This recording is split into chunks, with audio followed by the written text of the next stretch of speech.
Hello, this is Ryan Kennedy. Today we're going to talk about how to get better control of your driver through the spin rate. So there's a couple ball flights that we always see when the spin rate isn't optimal. The first one is having too little spin. The ball will go out and the nosedive down, so the carry is very short. And it might run a ways, but if it's only carrying a very short distance, your maximum is going to be not where it should be.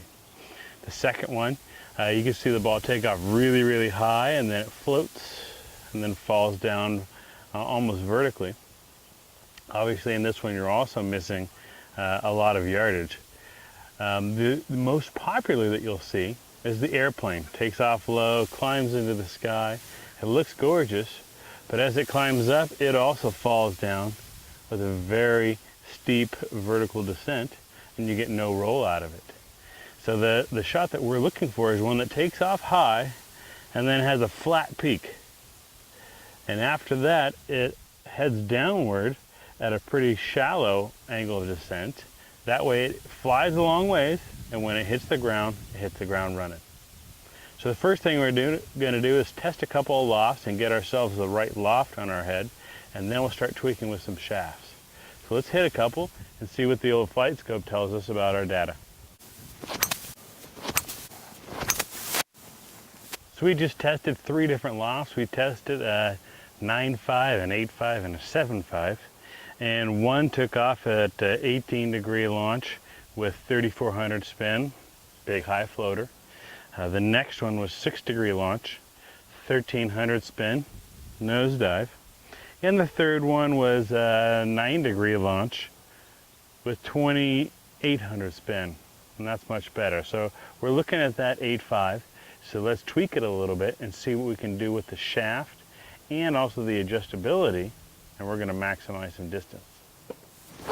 After trying multiple different shafts of different weights and different kick points, we'll then tweak the head until we get the hosel to the right setting to maximize ball flight. Okay, we've got some good numbers here. Let's take a look at those last few we hit. Our launch angles range from 11.5 to 13.1, which is really good. Now the spin rates we got down to 24 to 2,900. So we're in the right region that we want to be in.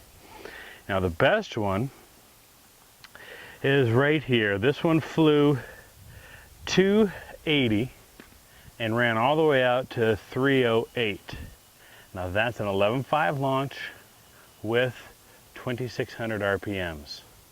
So we had everything we wanted. It took off at a nice high launch angle. Again, it was 11.5, 2,500 RPMs, flat at the top, and then hit and ran. So what were the numbers that we had to beat from before? You remember, carry was 246. We got that all the way up to 280. And our total was 282. And we got that up to 308.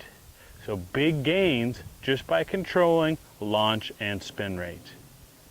So make sure when you're out there hitting drivers, if you've got a ball flight that doesn't start high and then get flat, hit and run, you've got some tweaking to do, and we can make you hit the ball further and straighter. Thanks again for tuning in. I hope you enjoyed it, and I look forward to next time.